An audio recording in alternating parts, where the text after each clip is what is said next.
Już wiedzą, jak się czuli, kiedy ludzie nie reagowali na to, co w tych obozach się działo, że nie można było nic zrobić, ale przynieśli chociaż dary, które przywieźliśmy, za które wszystkim serdecznie bardzo dziękuję.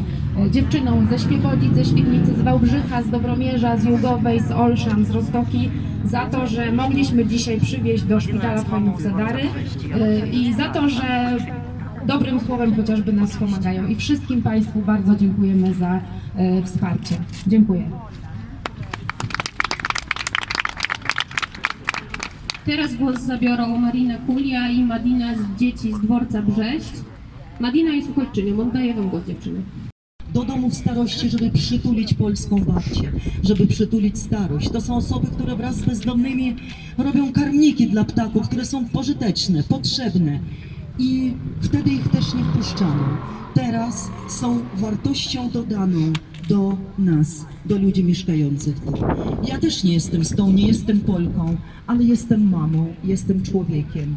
I jako człowieki przyjechałyśmy z Madiną, żeby powiedzieć, bądźmy ludźmi. Nie dajmy